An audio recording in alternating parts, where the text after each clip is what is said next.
বিনিয়োগকারী যেভাবে নিঃস্ব হয়েছিল গত দীর্ঘ সময় এবং অন্তর্বর্তীকালীন সরকার আসবার পরও কিন্তু বাজারে একটা বড় পতন দেখেছি। এমন একজন ব্যক্তিকে আনতে হবে যার মাধ্যমে আমরা বার্তাটা রাজনীতি, শেয়ার বাজার এবং নিয়ন্ত্রণ সংস্থা এই তিনটি প্রতিষ্ঠানকেই পৌঁছাতে পারবো যে কোন ডিরেকশনে বাজার আসলে যাবে, বাজারের মূল সমস্যাটা কি, যে পরবর্তী সরকার আসলে তারা শেয়ার বাজারকে ওন করবে, ধারণ করবে, বিনিয়োগকারীর স্বার্থ সংরক্ষণ করবে। এই মেসেজটা সেদিন ছিল সবচেয়ে বড় প্রয়োজনীয়, যে মেসেজটা উনি তার দলের পক্ষ থেকে সেদিন দায়িত্ব নিয়ে দিয়েছেন। বাজারকে দায়িত্বশীলভাবে তথ্য প্রদান করেন, সঠিক তথ্য প্রদানই কিন্তু বাজারের প্রাণ। বিটিসিএল এর যে অ্যাসেট এন্ড লায়াবিলিটি, এইটার পরিমাণটা অনেকেরই জানা নাই। এইটার অ্যাসেট এন্ড লায়াবিলিটি হচ্ছে ৬৪,০০০ কোটি টাকা। মার্কেট ক্যাপিটালাইজেশন টু জিডিপি যে রেশিও, সেই রেশিও বাংলাদেশে সবচেয়ে কখনো ৩০%-এর উপরে ওঠেনি, সর্বোচ্চ ৩০%-এর কাছাকাছি গিয়েছিল সেই ২০১০ সালে ধসের আগে। গত ১০ বছরে সিডিবিএল এর তথ্য অনুযায়ী ১৪ লাখ বিনিয়োগ অ্যাকাউন্টধারী মার্কেট থেকে ড্রাইভ আউট হয়ে গিয়েছে। মানুষ পুঁজিবাজারে বিনিয়োগ করে নিঃস্ব হয়ে গেছে, অর্থাৎ যেখানে পুঁজিবাজারে বিনিয়োগ করে বা পুঁজিবাজার থেকে অর্থায়নের মাধ্যমে দেশের শিল্পের বিকাশ হওয়া উচিত ছিল, তা তো হয় নাই। বরং নানান ধরনের কারসাজির কারণে পুঁজিবাজারে এসে লাখ লাখ বিনিয়োগকারী তাদের বিনিয়োগ হয়ে তাদের পুঁজি হারিয়ে নিঃস্ব হয়ে গেছে। বর্তমান পুঁজিবাজারে ভালো শেয়ারের মারাত্মক সংকট রয়েছে। অনেকদিন ধরে পুঁজিবাজারে কোনো ভালো কোম্পানি তালিকাভুক্ত হচ্ছে না।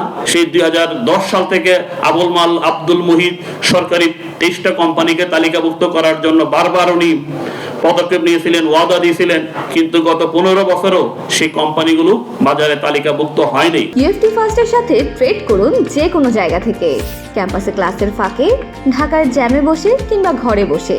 ট্রেডিং এখন হাতের মুঠোয়, তাই ট্রেড করুন যখন খুশি, যেখানে খুশি।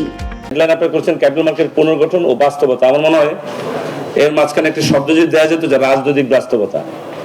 আমরা শেয়ার বাজার নিয়ে অনেক কথা বলি, কিন্তু আসলে রাজনৈতিক ব্যক্তিত্ব, রাজনৈতিক সিদ্ধান্ত যদি শেয়ার বাজার সম্পর্কে, তাদের যদি শেয়ার বাজার যথেষ্ট মেধা বা জ্ঞান না থাকে, তো শেয়ার বাজার কোথায় যেতে পারে তা কিন্তু আমরা গত 15 বছরে দেখেছি।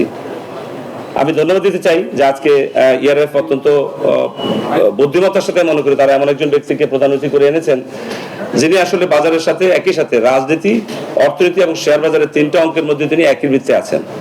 আপনারা সম্পর্কে সকলে তো ভালো করে কতটুকু জানেন আমরা জানি না। শেয়ার বাজার একজন পুরনো অংশীজন হিসাবে আমিও কিন্তু চট্টগ্রাম স্টক এক্সচেঞ্জ সদস্য 1995 সাল থেকে। আমি কুচু সাহেব এমন একজন ব্যক্তিত্ব, আমরা আজকে ডিভিজনালাইজড মার্কেট নিয়ে কথা বলছি, কিন্তু আপনারা অনেকে জানেন না চট্টগ্রাম স্টক এক্সচেঞ্জ যখন ওনার হাত দিয়ে প্রতিষ্ঠিত হয়, সেটা কিন্তু শুরুতে একটা ডিভিজনালাইজড স্টক এক্সচেঞ্জ ছিল, যেটাকে আমরা বলি যে ব্যবস্থাপনা কর্তৃপক্ষ থেকে, মালিক পক্ষ থেকে ব্যবস্থাটাকে আলাদা রাখা। সেটা তখন থেকে একটা কর্পোরেট প্রতিষ্ঠান ছিল। ওনার হাত দিয়ে কিন্তু আমরা সিডিবিএল প্রতিষ্ঠা হতে দেখেছি, ওনার হাত দিয়ে একটা কর্পোরেট স্টক এক্সচেঞ্জ প্রতিষ্ঠা হচ্ছে। আসলে এগুলো হচ্ছে মূল শর্ত, যার মাধ্যমে আপনি একটা ট্রান্সপারেন্ট ভালো শেয়ার বাজার পেতে পারবেন। বাজার দীর্ঘদিন খারাপ ছিল, কোনো সন্দেহ নেই। বাজার সামনে মানে এগিয়ে যাবে, তার সমস্ত উপকরণ কিন্তু আমরা দেখতে পাচ্ছি। এই আলাপ আলোচনা কিন্তু আমরা দীর্ঘদিন যাবৎ করছিলাম, যে এই বিনিয়োগকারী যেভাবে নিঃস্ব হয়েছিল গত দীর্ঘ সময় এবং অন্তর্বর্তীকালীন সরকার আসবার পরও কিন্তু বাজারে একটা বড় পতন দেখেছি। আমরা দিশারা ছিলাম যে বাজারকে এখান থেকে বিনিয়োগকারীকে কি করে বাজারমুখী করব। তখন আমি ধন্যবাদ দিতে চাই যে আমাদের ঢাকা স্টক এক্সচেঞ্জ ব্রোকার অ্যাসোসিয়েশনের যে নেতৃত্ব, বর্তমান সাইফুল ইসলাম সাহেব, তার নেতৃত্বে আমরা অনেকগুলো কিন্তু প্রোগ্রাম করেছি। প্রোগ্রাম করলে আমাদের চিন্তা করতে হয়েছে আমরা প্রোগ্রামটা যে করবো, এবং সেখানে আমাদের সহযোগিতা করেছে আমাদের ঢাকা শহরের বর্তমান যে চেয়ারম্যান মিস্টার মমিন। আমাদেরই অনেক ছোট, কিন্তু তার মেধা প্রজ্ঞার প্রয়োগ সে ইতিমধ্যে দেখিয়েছে, এবং তার নেতৃত্বে স্টক এক্সচেঞ্জ সামনে এগিয়ে যাচ্ছে, আরো সামনে যাবে। প্রোগ্রামগুলোতে আমাদের টার্গেট ছিল যে আমরা কিভাবে বিনিয়োগকারীকে আকর্ষণ করব, আমরা কি করে বর্তমান প্রশাসনকে বোঝাতে পারবো, কি করে রাজনীতিকে সম্পৃক্ত করব। আমরা যখন গভীর আলোচনা করি, আমরা এমন একজন ব্যক্তিকে আনতে হবে যার মাধ্যমে আমরা বার্তাটা রাজনীতি, শেয়ার বাজার এবং নিয়ন্ত্রণ সংস্থা এই তিনটি প্রতিষ্ঠানকেই পৌঁছাতে পারবো যে কোন ডিরেকশনে বাজার আসলে যাবে, বাজারের মূল সমস্যাটা কি। আমরা সঠিক ব্যক্তিত্বকে সেদিন খুঁজে পেয়েছিলাম। আমাদের প্রাণপ্রিয় শেয়ার বাজারে বলবো যে সবচেয়ে বড় অংশীদার এবং শেয়ার বাজার বান্ধব যে রাজনীতিবিদ আমির খসরু মাহমুদ চৌধুরী, ওনাকে আমরা ব্রোকার সেশন দুটি প্রোগ্রামে তারা আনার পরে উনি যে বক্তব্যটা উপস্থাপন করেছেন, তার মূল বক্তব্য ছিল যে যদি আমি মনে করি ইনশাআল্লাহ যে বাংলাদেশের রাজনৈতিক প্রেক্ষাপটে নিশ্চয়ই বাংলাদেশের দুটি বড় দল, একটি দল শাসন করে গেছে, একটি দল হয়তো বা নির্বাচন হলে সুস্থ স্বাভাবিক নির্বাচনে তারা হয়তো বা ক্ষমতায় আসবেন। আমরা মনে করি আমাদেরও এই রাজনৈতিক ব্যক্তিত্ব সেদিন কোনো বড় দায়িত্ব পাবেন। ওনার কাছ থেকে যে বক্তব্য সেদিন বাজারে দেওয়া হওয়ার চেষ্টা করে চলেছে যে পরবর্তী সরকার আসলে তারা শেয়ার বাজারকে ওন করবে, ধারণ করবে, বিনিয়োগকারীর স্বার্থ সংরক্ষণ করবে। এই মেসেজটা সেদিন ছিল সবচেয়ে বড় প্রয়োজনীয়, যে মেসেজটা উনি তার দলের পক্ষ থেকে সেদিন দায়িত্ব নিয়ে দিয়েছেন। তারপর থেকে কিন্তু বাজারের বিভিন্ন সংগঠন, বিভিন্ন প্রতিষ্ঠান, নিয়ন্ত্রণ সংস্থা, স্টক এক্সচেঞ্জ প্রত্যেকে কিন্তু নড়ে চড়ে বসেছে। ব্রোকার সেশন তার দায়িত্ব পালন করেছে। ঠিক আমির খসরু মাহমুদ চৌধুরীর পর দুটি প্রোগ্রামের পর দেখবেন সরকারের টনক নড়েছে। সরকার তখন কিন্তু সালেউদ্দিন সাহেবের মাঝখানে আরেকজন ব্যক্তি দিয়েছেন অ্যাডভাইজার, অত্যন্ত যোগ্য ব্যক্তিত্ব আনিসুজ্জামান সাহেব। উনি আসবার পরে বাজারমুখী করতে পেরেছি। আমি সেজন্য মনে করি এই সকল কিছুর সূচনা লগ্নে যে ব্যক্তিত্ব আমাদেরকে সবচেয়ে বড় সহযোগিতা করেছেন তিনি আমির খসরু মাহমুদ চৌধুরী। আপনাদেরকে অনেক ধন্যবাদ দিতে চাই। সাংবাদিক ভাই, আপনারা বরাবর আমাদের সাথে থেকেছেন। শুধু একটু অনুরোধ করব, বাজারকে দায়িত্বশীলভাবে তথ্য প্রদান করেন। সঠিক তথ্য প্রদানে কিন্তু বাজারের প্রাণ। একটা আশঙ্কা আমাদের রয়েছে, যেটা ব্রোকার সেশন অলরেডি উল্লেখ করেছে, যে বাজার কিন্তু বাড়তে শুরু করছে। যখন বাজার বাড়ে, নির্বাচন সামনে, এটাকে ধরে রাখা মুশকিল। বিনিয়োগকারী শূন্য যেরকম বাজার হয়, বিনিয়োগকারী আসতে কিন্তু সময় লাগে না। বিনিয়োগকারী শুধু একটি মেসেজ চায় যে সে লাভ করবে। আমরা সে আশঙ্কা করছি বাজারে বিনিয়োগকারী আসছে, কিন্তু আমাদের কিন্তু একই সমস্যা। সেই পচা মন্দ এবং বন্ধ কোম্পানিগুলো কিন্তু আমাদের স্টক এক্সচেঞ্জ লিস্টেড, শেয়ারের সংখ্যা সেই কিন্তু 400-র ভিতরে 150-200 কোম্পানি কিন্তু প্রায় নিম্নমানের। তো বিনিয়োগকারী যদি আসে, সেই মন্দ কোম্পানির মধ্যে তারা আবার কিনবে, সেটারই আবার বাবল হবে, সেটাই বাড়বে, আবার দুদিন পর নেমে যাবে। সেই বাজার আমরা চাই না। সো আপনাদের মাধ্যমে নিয়ন্ত্রণ সংস্থা, সরকার এবং পরবর্তী সরকার যারা, তাদের কাছে মেসেজ দিতে চাই, এই বাজারকে প্রায়োরিটিতে রেখে ভালো শেয়ার আনতে হবে, মাল্টিন্যাশনাল কোম্পানিকে লিস্টেড করতে হবে এবং বাজারে কারসাজি যেন না হয় সেজন্য সকলকে সজাগ থাকতে হবে। ধন্যবাদ। একটু বলি, সেটা হলো যে আমাদের অনেকে অনেক তথ্য দিয়েছেন সিএসসি সম্পর্কে। আমাদের আজকের মাননীয় প্রধান অতিথি, উনি চিটাগাং স্টক এক্সচেঞ্জের ফাউন্ডার প্রেসিডেন্ট, এবং ওনার সময়ে যে কথাগুলো বলা হয়েছে, একটা গুরুত্বপূর্ণ ইনফরমেশন যেটা একটু হালকাভাবে বলা হয়েছে, সেটা হলো যে অটোমেশনটা ওনার সময় শুরু হয়েছিল স্টক মার্কেটে, এবং অনলাইন ট্রেডিং বলে যেটা আমরা করি, সেটা সিএসসিতে ওনার সময় প্রথম চালু হয়। এর পরবর্তীতে ঢাকা স্টক এক্সচেঞ্জে চালু হয় অনলাইন ট্রেডিং। আর যে ইনোভেটিভ যে আইডিয়াগুলো স্টক মার্কেটের জন্য, সেগুলো মূলত ওনার সময়ে, উনি যখন ছিলেন দায়িত্বে, তখনকার চিটাগাং স্টক এক্সচেঞ্জের থেকে আসা, এবং পরবর্তীতে এগুলো আসলে আমাদের স্টক মার্কেটে খুব প্রচন্ড রকমের ভ্যালু অ্যাড করেছে। আর প্রেসিডেন্ট আর চেয়ারম্যান সম্পর্কে একটু বলি। উনি প্রেসিডেন্ট ছিলেন এবং ডিমিউচুয়ালাইজেশন ইমপ্লিমেন্ট হওয়ার আগ পর্যন্ত যারা ছিলেন ওনারা সবাই প্রেসিডেন্ট, এবং পরবর্তীতে ডিমিউচুয়ালাইজেশন অ্যাক্ট ইমপ্লিমেন্ট হওয়ার পরে এই পদটা হয়ে গেছে চেয়ারম্যান। যার ফলে আমি এখন বর্তমান চেয়ারম্যান, এবং সৌভাগ্যবান বলবো যে আমি খসরু মাহমুদ চৌধুরীর যে প্রতিষ্ঠানের সৃষ্টি করে এসেছেন, সেই প্রতিষ্ঠানে আমি চেয়ারম্যান হিসেবে বর্তমানে দায়িত্ব পালন করার গৌরব অর্জন করছি। এখন আসি যে একটা করে বিষয় যেখানে যেটা আলোচনা হয়েছে, সেটা হলো যে স্টেট ওন যে একটা তালিকার কথা বলা হচ্ছে, 26টা বা 23টা প্রতিষ্ঠানকে একটা সময় শেয়ার মার্কেটে আনার জন্য অর্থ মন্ত্রণালয়ের সিদ্ধান্ত হয়েছিল। তো ওইটার বিষয়ে, ওইটার সাথে সামান্যভাবে আমি কিছুটা বলে একটু সম্পৃক্ত ছিলাম একটা প্রতিষ্ঠানের পক্ষে। আমি এই প্রতিষ্ঠানগুলোর মধ্যে বাংলাদেশ টেলিযোগাযোগ কোম্পানি লিমিটেড, যেটা বিটিসিএল বলি আমরা, সেই বিটিসিএলটাও তালিকাভুক্ত ছিল।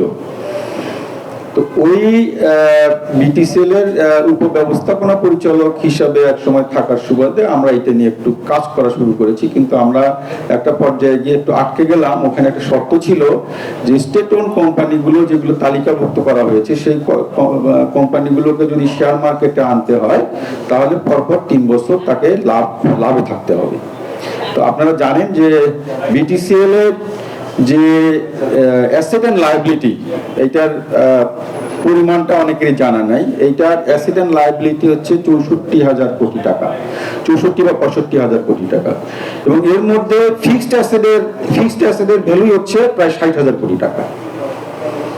কিন্তু তারপরেও যে অপারেশনাল যে এক্সপেন্ডিচার, সেই অপারেশনাল এক্সপেন্ডিচার থেকে লাভ করতে পারে না। এটা নানাবিধ কারণ আছে, যেগুলো নিয়ে অনেক আলোচনা হয়েছে, অনেক গবেষণা হয়েছে।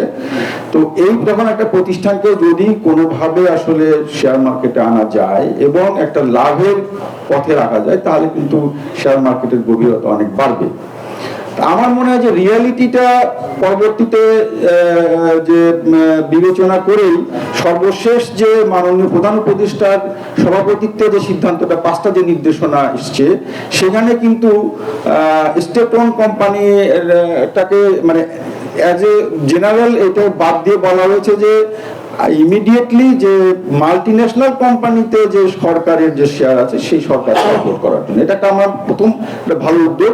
দ্বিতীয় উদ্যোগটা হলো যে এই বাকি যে কোম্পানিগুলো আছে সেই কোম্পানিগুলোকে কিভাবে নিয়ে আসা যায়, ওই ধরনের শর্ত যদি থাকে যে পরপর 3 বছর লাভে থাকলে তাকে আইপিওতে নেওয়া যাবে, তাহলে এই শর্ত অনেক স্টেট ওন কোম্পানি কিন্তু পূরণ করতে পারবে না। তো সেই বিষয়টা কিন্তু আমাদের পুনর্বিবেচনা করতে হবে। আর আমরা যেটা বলছি সেটা হলো যে আজকে পুনর্গঠন বা সংস্কার, আমরা সংস্কার বিসেক থেকে সংস্কারের জন্য টাস্কফোর্স করে দেওয়া হয়েছে। সেখানে আমরা বলছি যে আমাদের এখানে ভালো শেয়ার নেই, ভালো আইপিও আসছে না, গত 9 মাসে একটি মাত্র শেয়ার এসেছে। অথবা যদি বলি যে গত 15 বছরে 138টা কোম্পানি আইপিওতে এসেছে, কিন্তু আমাদের মার্কেট ক্যাপিটালাইজেশন যেটা, সেই ক্যাপিটালাইজেশন আমাদের যে ইকোনমিক গ্রোথ যেটা, সেই গ্রোথের সাথে কিন্তু পাল্লা দিয়ে ওইভাবে কিন্তু হয়নি। আমরা যদি দেখি ইতিহাস, তাহলে মার্কেট ক্যাপিটালাইজেশন টু জিডিপি যে রেশিও, সেই রেশিও বাংলাদেশে সবচেয়ে কখনো 30%-এর উপরে ওঠেনি, সর্বোচ্চ 30%-এর কাছাকাছি গিয়েছিল সেই 2010 সালে, ধসের আগে, যেটা পরবর্তীতে কমতে কমতে এখন 10, 12, 13, 14, 15 এর মধ্যে ওঠানামা করে, কখনো কখনো 7-ও নামে। আর সেই হিসেবে আমাদের পিয়ার কান্ট্রি যেগুলো আছে ইকোনমিক সাইজের দিক থেকে যদি দেখি, বা ভিয়েতনামের বিষয়টা যদি দেখি, মালয়েশিয়া যদি দেখি, এদের এই রেশিওটা কিন্তু আমাদের চাইতে প্রায় 6-7 গুণ বেশি। তো এই যে গভীরতাটা বা এই যে ইকোনমিক গ্রোথের সঙ্গে ক্যাপিটাল মার্কেটের যে গ্রোথটা হয়নি, এইটি হচ্ছে আমাদের সবচেয়ে বড় দুর্বলতা। যেটুকু হয়েছে সেটুকু নানাভাবে ম্যানিপুলেশনের কারণে আমাদের বিনিয়োগকারীদের আস্থা হারিয়েছে, যার কারণে আমরা শুনলাম যে গত 10 বছরে সিডিবিএল এর তথ্য অনুযায়ী 14 লাখ বিনিয়োগ অ্যাকাউন্টধারী মার্কেট থেকে ড্রাইভ আউট হয়ে গিয়েছে। তো এই যে বিষয়গুলো কম বেশি আমাদের সকলেরই জানা। আমরা যদি প্রত্যেকটা ইস্যু ধরে এবং যদি কোলাবোরেটিভ অ্যাপ্রোচে স্টেক হোল্ডারদের সাথে আলোচনা করে যদি এর সমাধান বের করে সেগুলোকে যদি ইমপ্লিমেন্ট করি, তাহলে আমার মনে হয় যে পুঁজিবাজারের যে সাস্টেইনেবিলিটি নিয়ে আমরা কথা বলছি, এই সাস্টেইনেবিলিটিটা কন্টিনিউ করবে। এবং এটাও ঠিক যে ধারাবাহিকতা, নীতির ধারাবাহিকতাও দরকার। এর জন্য ডেমোক্রেসি দরকার, স্টেবল ডেমোক্রেসি দরকার, পলিটিক্যাল স্টেবিলিটি দরকার। সেই পলিটিক্যাল স্টেবিলিটির কারণে আমাদের দেশীয় যে বিনিয়োগকারী যারা আছে তারা যেমন স্বস্তি পাবে, এবং এই স্টেবিলিটির কারণে আমাদের সাইফুল ভাইয়ের তথ্য অনুযায়ী আমাদের যে বাইরের যে ইনভেস্টররা আছে, ফরেন ইনভেস্টররা আছে, তারা এখানে বিনিয়োগ করতে উৎসাহী হবে বা আস্থা পাবে। তো এই বিষয়গুলো যেভাবে এগোচ্ছে, আমরা আশা করছি যে সামনের যে সরকার আসবে সেই সরকার এই যথাযথ যে গুরুত্ব দিবে। এবং আগেও যদি আমাদের প্রধান অতিথি যে পলিটিক্যাল পার্টি, ওনারা যদি ক্ষমতায় আসেন, তাহলে ওনাদের সময়ের যে নীতিগুলো ছিল সেই নীতিগুলোর ধারাবাহিকতা এবং যে কাজগুলো শুরু হয়েছে সেগুলোর ধারাবাহিকতা বজায় রেখে, এবং আরো যদি কোনো ইনোভেটিভ আইডিয়াজ আসে সেগুলো যদি ইমপ্লিমেন্ট করা যায়, তাহলে এই মার্কেটটা আমাদের সামনের দিকে আরো আশা দেবে বলে আমি বিশ্বাস করি। তো এই বলে আমি আমার কথা শেষ করছি। সবাইকে ধন্যবাদ।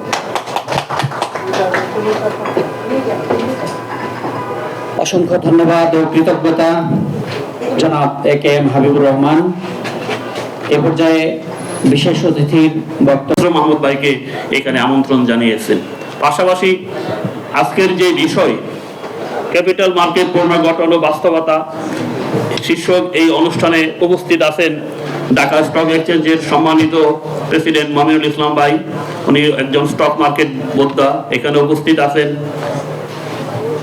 ঢাকা স্টক এক্সচেঞ্জ ব্রোকার অ্যাসোসিয়েশনের সম্মানিত সভাপতি সাইফুল ইসলাম ভাই, চট্টগ্রাম স্টক এক্সচেঞ্জের সভাপতি হাবিবুর রহমান, ঢাকা স্টক এক্সচেঞ্জের পরিচালক মিনহাজ মান্নান, ইমন ভাই সহ আমার সামনে উপস্থিত ইআরএফের সকল সদস্যদেরকে ধন্যবাদ দিয়ে আমি আমার বক্তব্য শুরু করছি। প্রথমেই বলবো যে পুঁজিবাজার পুনর্গঠন যে বিষয়টা নিয়ে এখানে আলোকপাত করা হয়েছে, আসলে এর কোনো বিকল্প নাই। যে কোনো দেশের অর্থনৈতিক উন্নয়নের জন্য পুঁজিবাজারের কোনো বিকল্প নাই এবং একটা দেশ সমৃদ্ধ হয় পুঁজিবাজার থেকে অর্থায়নের মাধ্যমে। কিন্তু অত্যন্ত দুঃখজনক হলেও সত্য, আমাদের দেশে তার উল্টাটা হয়েছে। মানুষ পুঁজিবাজারে বিনিয়োগ করে নিঃস্ব হয়ে গেছে। অর্থাৎ যেখানে পুঁজিবাজারে বিনিয়োগ করে বা পুঁজিবাজার থেকে অর্থায়নের মাধ্যমে দেশের শিল্পের বিকাশ হওয়া উচিত ছিল, তা তো হয় নাই। বরং নানান ধরনের কারসাজির কারণে পুঁজিবাজারে এসে লাখ লাখ বিনিয়োগকারী তাদের বিনিয়োগ হয়ে তাদের পুঁজি হারিয়ে নিঃস্ব হয়ে গেছে। এটা বছরের পর বছর চলতেছিল এবং আপনারা জানেন গত 20 বছরে পুঁজিবাজারে যে বড় দুইটা ভয়াবহ বিপর্যয় হয়েছে, সেটাও বিগত পতিত সরকারের আমলে 1996 এবং 2010। এই দুই বিপর্যয় ধারা বা এই দুই বিপর্যয় থেকে এখনো আমরা বের হইতে পারি নাই এবং এই বিপর্যয়ের যারা সৃষ্টি করেছিল এবং যাদের কারণে এই বাজারে লুটপাট হয়েছিল তাদেরকে আমরা এখনো আইনের আওতায় আনতে পারিনি। আমি আশা করব আমাদের পরবর্তী গভর্নমেন্ট যখন আসবে, যখন পলিটিক্যাল গভর্নমেন্ট আসবে, এখানে এমন একজন মানুষ উপস্থিত আছেন, আমরা হয়তো ভাবছি এবং এটাই হয়তো যে উনি হয়তো আমাদের নেক্সট অর্থমন্ত্রী, ওনার কাছ থেকে আমরা আগাম দাবি জানিয়ে রাখছি উনি যেত এই জিনিসগুলোর আমল নিয়ে পুঁজিবাজার লুটপাটকারীদের বিচারের আওতায় আনে। পাশাপাশি আমি বলবো বর্তমান পুঁজিবাজারে ভালো শেয়ারের মারাত্মক সংকট রয়েছে। অনেকদিন ধরে পুঁজিবাজারে কোনো ভালো কোম্পানি তালিকাভুক্ত হচ্ছে না। তো গত বাজেটের পর বেশ কিছু পদক্ষেপ সরকার নিয়েছে, আমি সরকারকে ধন্যবাদ জানাই। বিশেষ করে কর্পোরেট কর একটু কমিয়েছেন, লিস্টেড নন লিস্টেড কোম্পানির করের ব্যবধান বাড়িয়েছে, মার্চেন্ট ব্যাংকের যে করের হার 37.5 থেকে 27.5% নিয়ে আসা হয়েছে। এই ধরনের পদক্ষেপের কারণে আমরা নতুন অর্থ বছরের শুরুতে দেখলাম পুঁজিবাজারে একটা ইতিবাচক ধারা চলে আসছে। তো আমি সিকিউরিটি এক্সচেঞ্জ কমিশনকে বলবো এই ইতিবাচক ধারাটা যাতে ধরে রাখেন, এই মুহূর্তে এটা যাতে আরো টেকসই হয় সেজন্য বাজারে দ্রুত ভালো ভালো কোম্পানিকে তালিকাভুক্ত করেন। বিশেষ করে মাল্টিন্যাশনাল যে সমস্ত কোম্পানি এখনো তালিকাভুক্ত হয় নাই সেগুলোকে তালিকাভুক্ত করার উদ্যোগ নিতে হবে। পাশাপাশি সেই 2010 সাল থেকে আবুল মাল আব্দুল মুহিত সরকারি 23টা কোম্পানিকে তালিকাভুক্ত করার জন্য বারবার উনি পদক্ষেপ নিয়েছিলেন, ওয়াদা দিয়েছিলেন, কিন্তু গত 15 বছরও সেই কোম্পানিগুলো বাজারে তালিকাভুক্ত হয়নি। এই সকল কারণে পুঁজিবাজারে এখন ভালো শেয়ারের মারাত্মক সংকট রয়ে গেছে। এই সংকট থেকে যদি বের হইতে না পারি তাহলে এখন গত এক সপ্তাহ ধরে বা নতুন অর্থ বছরের প্রথম মাস থেকে মার্কেটটা যে ঊর্ধ্বমুখী বা একটু স্বাভাবিক হওয়ার চেষ্টা করতেছে, এটা কিন্তু আমরা ধরে রাখতে পারবো না। কারণ বাজারে যখন ভালো শেয়ারের সংকট থাকবে তখন বিনিয়োগকারীরা হাতে গোনা কয়েকটা শেয়ারে যখন আবার বেশি বেশি বিনিয়োগ করবে, তখন একসময় মার্কেটটা আবার ম্যানিপুলেশন হবে বা তারপরে মার্কেটটা ধরে রাখা যাবে না। সেজন্য বাজারটাকে স্থিতিশীল করতে হলে বাজারে এই মুহূর্তে ভালো শেয়ার আনার কোনো বিকল্প নাই। তো এখানে যারা আছেন সবাই পুঁজিবাজার বোদ্ধা, আমি আসলে আর বেশি কিছু বলে আপনাদের বিরক্তের উদ্বেগ ঘটাবো না। তবে আরেকটা কথা বলি, সিকিউরিটি এক্সচেঞ্জ কমিশন ওনারা দীর্ঘদিন ধরে অর্থাৎ দায়িত্ব নেওয়ার পর থেকে বেশ কিছু সিদ্ধান্ত নিয়েছে যেগুলো বাজারে কিছু নেতিবাচক প্রভাবও পড়ছে। যেমন ঢালাওভাবে জরিমানা করা, ঢালাওভাবে বিভিন্ন প্রাতিষ্ঠানিক এবং ব্যক্তি বিনিয়োগকারীর ভিউ অ্যাকাউন্ট বন্ধ রাখা, স্থগিত করা। এই জিনিসগুলো তাদেরকে আরো একটু কৌশলী হতে হবে যাতে করে মার্কেটে কোনো নেগেটিভ প্রভাব না পড়ে। এবং এই মুহূর্তে বাজারে নতুন কোনো এনফোর্সমেন্ট করা উচিত হবে না যে এই শেয়ারটার দাম বাড়ছে কেন, কারণ মার্কেটটা এখন একটা স্বাভাবিকভাবে হচ্ছে। এই স্বাভাবিক অবস্থাটাকে যদি আবার লাগাম টেনে ধরতে যায় তাহলে মার্কেটে আবার নতুন করে আতঙ্ক সৃষ্টি হতে পারে। সেই জন্য আমি বলবো বিনিয়োগকারীদের মধ্যে কিছুটা আস্থা ফিরে আসা শুরু করছে। এই আস্থাটা ধরে রাখার দায়িত্ব আমার, আপনার, সিকিউরিটি এক্সচেঞ্জ কমিশনের সবার। ধন্যবাদ সবাইকে। আসসালামু আলাইকুম।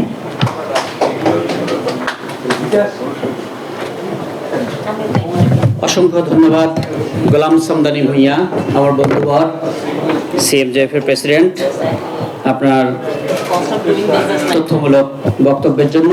এই পর্যায়ে আমি অনুরোধ করছি ঢাকা স্টক এক্সচেঞ্জের পরিচালক দেশের নাম্বার 1 ট্রেডিং অ্যাপ নিফটি ফার্স্টে পাচ্ছেন ট্রেডিং এর সব সুবিধা, dual exchange access, company analysis, portfolio তৈরি করা সহ আরও অনেক ইউনিক ফিচারের সাথে ট্রেড করতে ডাউনলোড করুন এক্ষুনি।